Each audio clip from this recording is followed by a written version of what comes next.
Spin-off berkumpul. Sanipa tersadar di tengah-tengah perjalanan. Dia segera berdiri tegak demi mengetahui dirinya berada di dalam mobil mewah dan wangi. Untung saja Bansal segera menepuk-nepuk bahunya. "Pak, kita sedang kemana?" bisik Sanipa. "Bapak juga tak tahu," sahut Bansal sama-sama berbisik. "Kalian akan segera bertemu dengan Nona Rengganis di rumah Tuan Sean Dharmawangsa, ayahanda Arthur Lena Dharmawangsa." Rashid tersenyum sembari tetap fokus menyetir. Rashid sudah tampak sepuh, banyak uban di kepalanya, sama seperti Dimitri. Tapi ketangkasannya masih sangat bisa diandalkan. Sanipa meremat jemari suaminya. Dia lalu mencubit lengannya sendiri.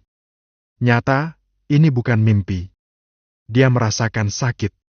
Mobil Rashid masuk ke halaman rumah Sean yang super luas. Jika dulu Dimas dan Dora akan senang berjalan kaki dari pintu rumah menuju pintu gerbang, kini mereka mengeluh lelah saking luasnya. "Ya Allah, rumahnya besar sekali.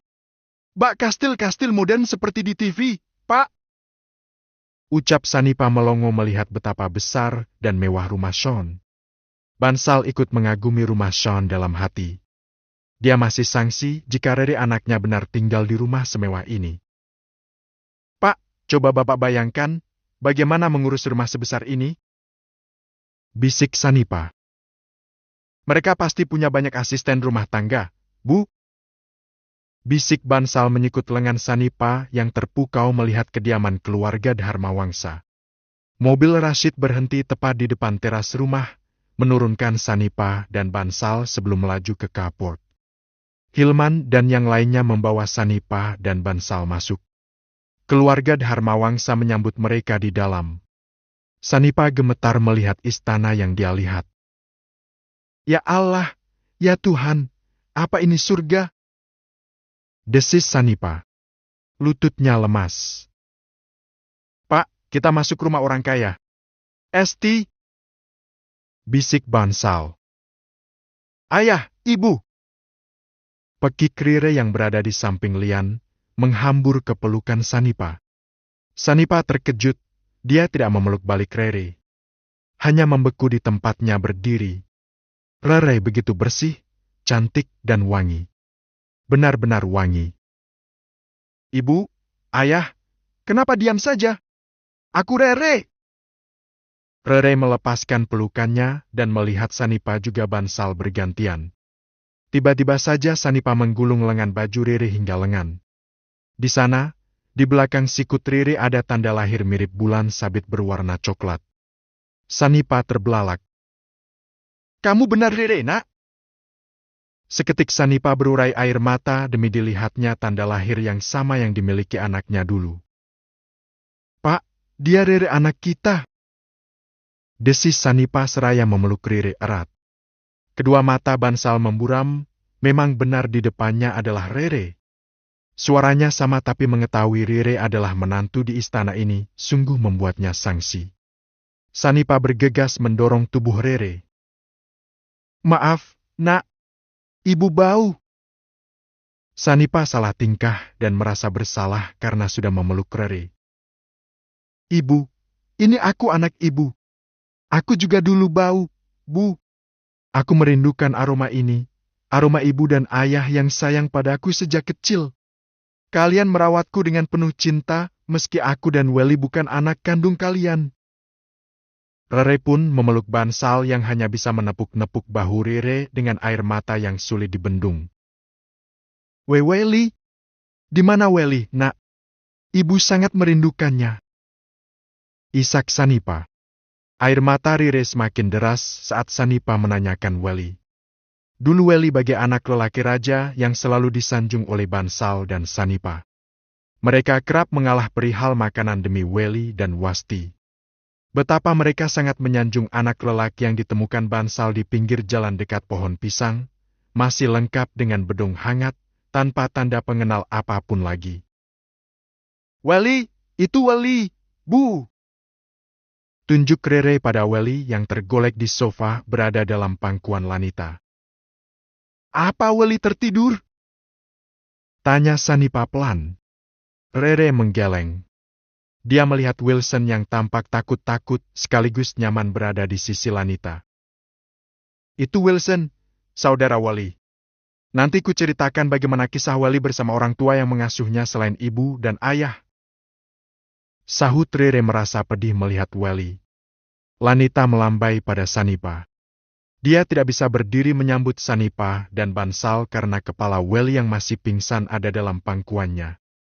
Tapi Susana segera memberikan bantal yang hangat dan empuk untuk Wali agar Sanipa bisa leluasa mendekat pada Wali. Kenapa dia diam saja? Tanya Sanipa mendekat pada Wali. Kau sudah besar anakku, tampan tapi kenapa wajahmu pucat dan kurus? Desis Sanipa. Semua orang yang berada di ruangan tampak sendu dan menitikkan air mata. Dan saat air mata Sanipa jatuh di pipi Wali, mata anak itu perlahan terbuka. Wali, kamu sudah sadar? Wilson tampak senang. Wali tidak begitu mengenali Sanipa. Dia mengernyit dan meringis karena nyeri di tubuhnya. Sean angkat bicara dan memperkenalkan diri setelah adegan mengharu biru antara Sanipa, Bansal, dan Rere. Dia menegaskan pada Sanipa dan Bansal bahwa mereka akan tinggal bersama Rere di rumahnya. Sanipa dan Bansal kembali membeku. Tinggal di istana yang baru saja mereka injak. Marmernya saja tampak mengkilap dan tampak seperti cermin karena bayangan pun jelas terlihat. Tak pernah mereka punya mimpi akan tinggal di rumah semewah bak istana. Bansal pun sedikit limbung saat Sean tersenyum tampan dan bijaksana merengkuh kedua bahunya untuk duduk di sofa super mahal dan empuk di mata Bansal. Kenapa mertua Rere begitu baiknya? Berkenan merangkul mereka yang bau, lusuh, serta hanya seorang pemulung yang tinggal di rumah kumuh pinggir kali. Benarkah ini bukan mimpi? Apa benar ada orang kaya sebaik ini? Mau bersentuhan dengan keadaan mereka yang apa kalian pernah berdekatan dengan pengemis kumal, dekil dan kotor? Benar-benar bau. Tapi hidung Sean dan Lanita sedikit pun tidak bereaksi dengan aroma menyengat tidak sedap mereka. Kami hanya seorang pemulung. Apa pantas tinggal di istana ini? Tanya Sanipa dengan suara bergetar.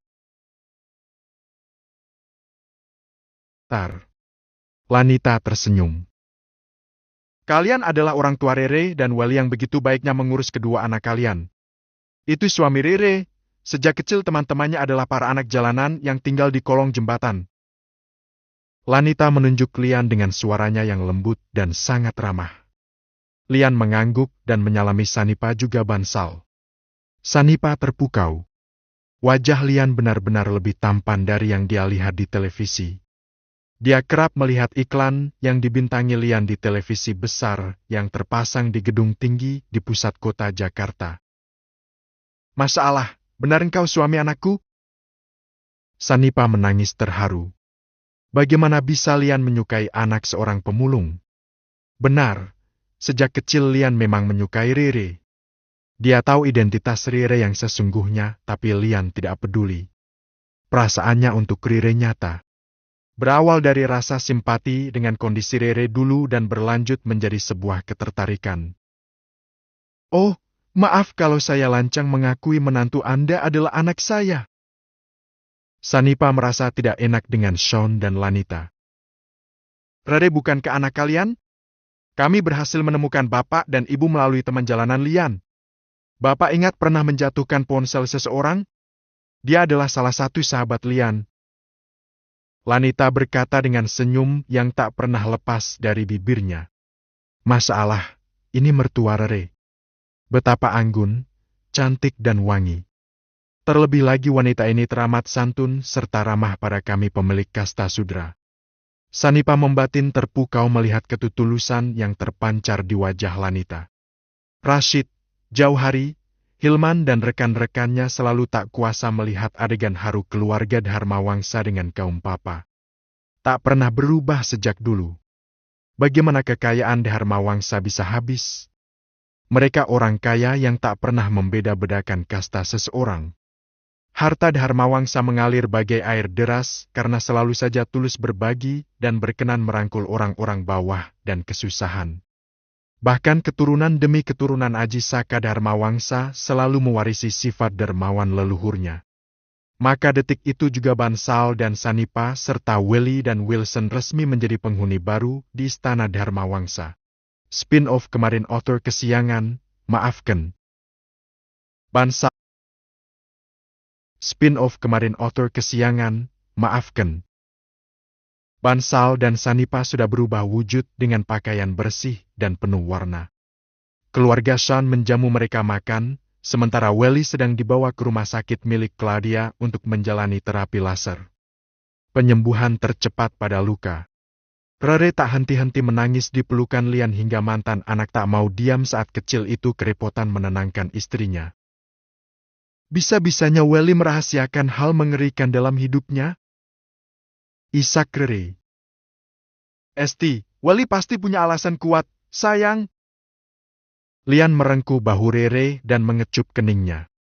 Elena yang kali ini melihat kemesraan Lian dan Rere sudah tak lagi peduli pun merasa aneh. Dia meraba dadanya. Kenapa aku merasa biasa saja melihat kemesraan mereka? Kemana 6 tahun perasaanku untuk Lian? Ada apa gerangan? Semudah itu aku merelakan perasaanku? Elena membatin heran. Welly akan baik-baik saja, tenanglah. Daniel yang selalu ada di sisi Elena beranggapan Elena terpekur melamun karena memikirkan kondisi Welly. Elena menatap Daniel lekat. Tak mungkin karena lelaki ini, kan? Dia memang penyelamatku tapi nomor. Dia 10 tahun lebih tua dariku. Mungkinkah perhatiannya yang tulus membalut cepat luka hatiku? Ajaib, secepat itu. Elena masih saja berceloteh dalam hati. Lain halnya dengan Albert, dia salah tingkah sendiri ada di rumah Sean. Pasalnya Daniel mengajak Elena dan Brianna ikut serta. Brianna sesekali mengerling manja dan melambai sembunyi-sembunyi. Kemarin saat Brianna menjadi penerjemah bahasa Jerman, dia tampil dengan busana formal yang elegan. Rambutnya yang panjang setengah punggung hanya digerai dan dia memakai bandu warna metalik dengan ukiran emas. Sungguh mempesona. Berkat Brianna, kesepakatan kerjasama perusahaan Albert mendapatkan klien penting dari Jerman. Albert semakin gelisah karena dia terus saja memikirkan Brianna. Tingkah Albert selalu saja kikuk di kediaman keluarga Dharma Wangsa.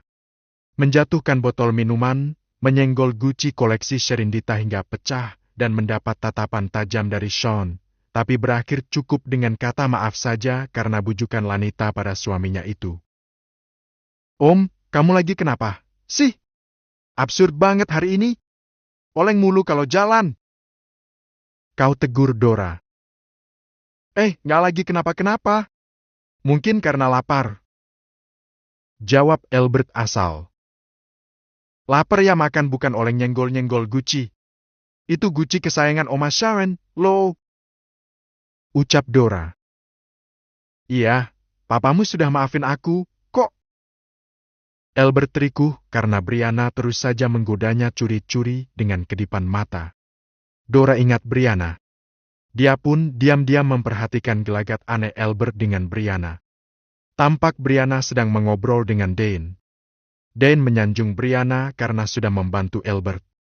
Lalu memberitahu semua orang kalah Brianna sudah menjadi penerjemah handal untuk Albert. Oh, rupanya om kecil sedang jatuh cinta. Dora membatin. Menarik kalau Brianna yang super modis, periang serta agresif bisa menaklukkan kecupuan om Albert. Bakalan gak nyambung terus memang kalau sama cewek kalem pendiam. Tapi Brianna ini aktif dan om kecil sepertinya gak sadar dia sudah menyukai Brianna. Dora mencoba menganalisa. Bunda, boleh gak aku kerja part-time di kantornya om Albert? Aku kan sedang kuliah. Mama, papa sama Kak Daniel pasti bangga kalau aku gak minta terus uang jajan sama mereka. Rajuk Brianna pada Dane.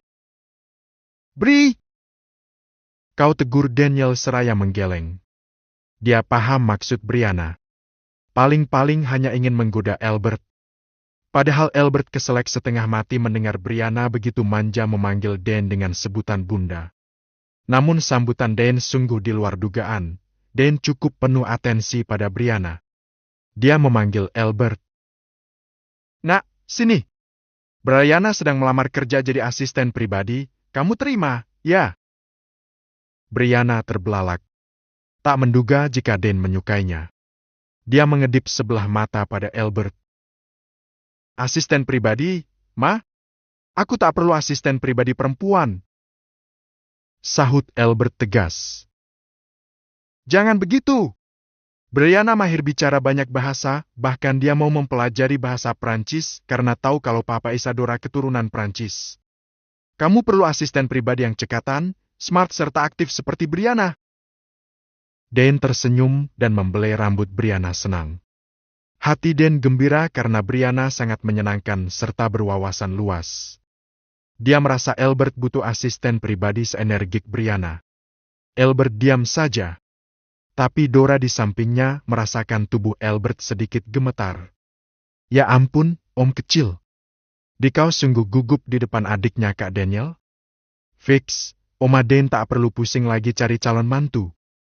Dora mengikik geli dalam hati. Memangnya kamu bisa bagi waktu antara bekerja dengan kuliah? Tanya Dan lagi.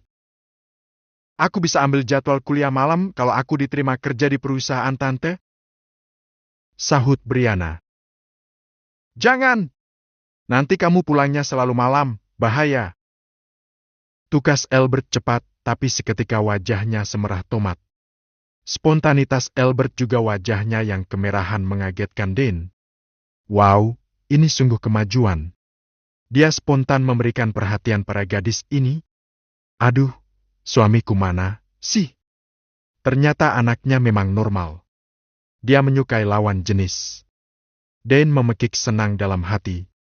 Seketika Dora menggamit lengan Dan. Oma, kita harus bicara. Bisik Dora. Dan menurut saat Dora membawanya sedikit menepi dari keriuhan ruang tengah rumah Sean. Oma, ini bahaya atau kemajuan? Tanya Dora. Apanya yang bahaya dan kemajuan, sayang? Om kecil naksir Brianna. Desis Dora. Dan terbelalak. Benar, bukan? Kamu melihat perubahan ekspresi om kecilmu, kan? Jadi bukan hanya Oma yang beranggapan jika anak Oma ternyata memang menyukai lawan jenis. Dan meremas kedua bahu Isadora. Dora mengangguk-angguk mantap. Tenang saja, Brianna meski sedikit bebas, tapi aku jamin dia adik Kak Daniel yang baik dan pintar. Dora tiba-tiba promosi perihal Brianna pada Dan. Keduanya tampak senang. Lalu kembali ke ruang tengah. Albert, besok Mama ke kantor jam 10 pagi. Nah, Nak Brianna bisa datang jam 10 juga. Kerling Dan pada Brianna. Brianna tampak gembira. Senangnya, terima kasih, Bunda. Pagi aku bisa kerja, malam kuliah. Kalau pagi kuliah, malamnya aku sering main ke diskotik. Buang-buang waktu, bukan? Albert tak percaya Brianna begitu lugas pada Dan. Nah, benar. Jangan sering main-main ke tempat bising seperti itu. Anak bunda tidak suka main ke tempat bising. Ucap Dan. Albert melongo melihat mamanya tidak underestimate mendengar Brianna begitu terbuka. Tinggal Daniel yang hanya bisa menepuk dahi melihat keberanian Brianna. Kak, tenang saja. Oma Dan suka sama Brianna. Jangan khawatir. Bisik Dora pada Daniel. Daniel bingung dengan maksud ucapan Dora, sementara Elena hanya menghela napas dan menggeleng melihat Brianna yang ceriwis. Kamu jangan suka main-main dengan manusia langka. Bisik Elena. Siapa manusia langka? Brianna menyahut dengan berbisik pula. Om kecilnya Kak Dora. Sahut Elena. Siapa yang main-main sih? Jangan sotoi. Brianna gemas dan mencubit lengan Elena. Oh! Ringis Elena seraya menunjukkan lengan yang dicubit Brianna pada Daniel. Daniel spontan mengelus dan meniup tanda cubitan Brianna. "Hi, pengadu!" Cibir Brianna cuek. Dora tersenyum senang melihat adegan Elena Brianna Daniel diam-diam. Dia senang karena Daniel sudah benar-benar bisa move on darinya. Sementara di meja makan sana, Sri mengelus-elus kepala Welly dan Wilson. Kedua anak itu makan dengan sangat lahap. "Meni watir iyo barudak. Ayahku teganya anuges niksa. Paralun ampun, aku sama Wawan ingin punya anak, tapi yang punya anak kalah tega nyiksa, Bu." Redai bingung kalau Sri sudah womeng. Tapi Sanipa mengerti dengan ucapan Sri. "Kawit di mana? Gouning tiasa Sunda?" Tanya Sanipa sopan. "Aduh, please." Dengan tidak mengurangi rasa hormat, Ibu Sanipa dan Mbak Sri, di sini banyak yang gak bisa bahasa Sunda. Pakailah bahasa Indonesia yang baik dan mendang-mending, oke? Keinara yang sedang menuang sayur sop wagyu dan brokoli untuk Willy dan Wilson menyela. "Ini, Non." Bu Sanipa tanya Mbak Sri asalnya dari mana. Sahut Sri. "Saya dari Ciamis, Bu. Satu kampung bahkan tetanggaan dengan kakek nenek Non Sisi, yang suaminya orang India." "Mana ya, Non Sisi?" Sri melihat ke sekeliling. "Lagi di dekat kolam renang. Fernando kayaknya sakit. Mau dibawa ke dokter hewan?" Sahut Keinara. "Masih ingat Fernando? Doi adalah guguk milik Asifa, Ibunda Sisi." "Di sini banyak sekali orang, saya masih belum bisa mengingat satu-satu. Maaf." Sanipa menjawab sopan, lalu mulai menyuapi Welly dan Wilson dengan sayur sop buatan Keinara. "Tuan Sean dan Nyonya Lani punya 4 orang anak. Den Rangga, Non Sisi, Non Isadora dan si bungsu yang paling tampam Den Lian." Perang Sri. Sanipa manggut-manggut mengerti. "Makanlah yang banyak, Nak. Nanti setelah makan, ada es krim lezat buatan chef handal rumah ini dan rasanya tak akan kalian temui di luaran sana." Ucap Sri senang melihat Welly dan Wilson yang tampak lahap disuapi Sanipa. Bansal ingin sekali sendirian saat ini, sujud syukur pada Sang Kalik. Betapa seluruh keluarga Dharma Wangsa begitu baik hatinya. Dia sempat melihat masjid di sebelah kanan rumah utama. "Maaf, Mbak Sri, apa saya bisa ke masjid yang di sebelah rumah ini?" Tanya Bansal pelan. "Masjid? Ya, boleh atuh, Pak. Kami memang sering salat berjamaah di masjid. Gak setiap waktu dan gak setiap orang. Cuma tiap waktu-waktu sholat memang selalu ada saja yang berjamaah." Sahut Sri. Bansal berpamitan hendak sholat sunat sekaligus mengucap syukur tiada henti pada Sang Kalik. Rumah Erlangga. Erlangga membuka pintu gudang bawah tanah. Dia menunda untuk melaporkan Hiwa ke polisi. Entah kenapa tangannya gatal ingin melakukan sesuatu pada Hiwa. Amarahnya memuncak. Terbuat dari apa hati Hiwa tega menganiaya anak kecil? Erlangga menyayangi Welly seperti anaknya sendiri. Welly begitu menyayangi Wilson dan rela menjadi tameng agar Wilson tidak menjadi pelampiasan amarah Hiwa. Di sana, di bekas tempat Welly tergeletak pingsan, ada Hiwa yang tangan dan kakinya terikat. "Papa, kau datang!" Hiwa mendesis. Erlangga diam saja. Dia berjalan menuruni undakan tangga besi. Ruangan terasa dingin, mungkin karena lembab dan dinding yang penuh jamur. "Hiwa, seberapa sering kamu mengurung Welly di sini setelah kamu aniaya?" Tanya Erlangga berjongkok di hadapan Hiwa. Hiwa diam. Dia menatap sah dan menetes. Hiwa meringis.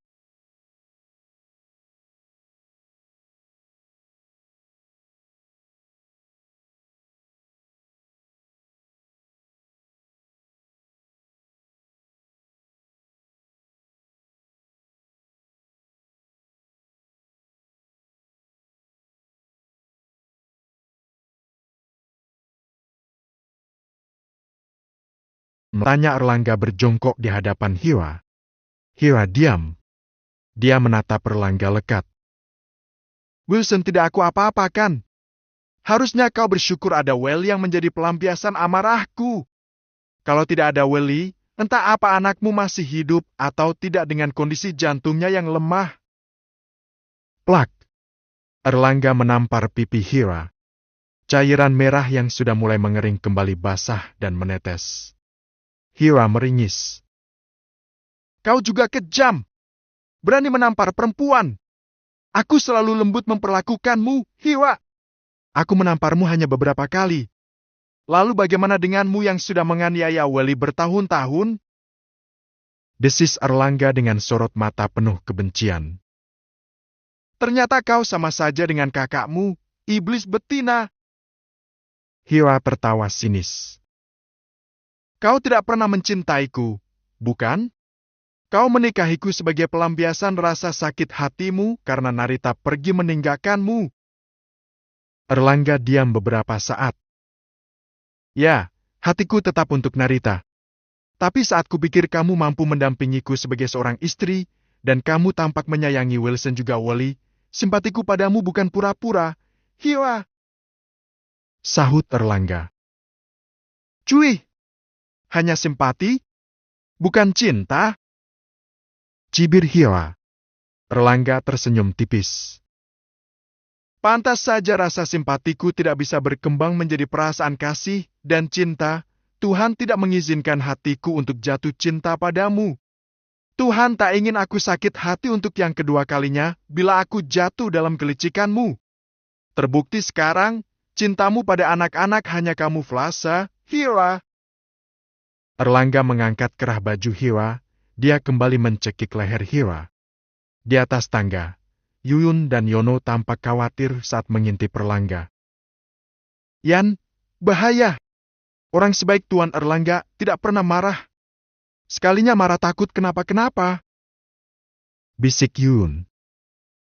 Kenapa-kenapa bagaimana? Tanya Yono. Kalau Nyonya dihabisi bagaimana? Tuan Erlangga akan menjadi seorang pembunuh. Yuyun sungguh khawatir. Tak mungkin Tuan setega itu meski hatinya penuh amarah pada Nyonya. Sanggah Yono. Yuyun meriah ponsel di saku dasternya. Untung Ibu Suzana memberikan nomor ponselnya padaku. Aku harus kasih tahu, Yan. Mata Tuan aneh. Semera biji saga dan serem sekali, Yan. Ucap Yuyun mencoba menghubungi Suzana. Yuyun melaporkan kekhawatirannya. Dia sangat mengenal Erlangga karena sudah lama bekerja padanya. Wajahnya tampak aneh saat ini, dia takut Erlangga hilang akal. Dia tampak lega karena Suzana berkenan datang bersama yang lain. Yan, berdoa saja Tuan tidak ngapa-ngapain Nyonya di bawah. Kalau Tuan menghabisi Nyonya karena kalap dan hilang akal, kita mau kerja di mana?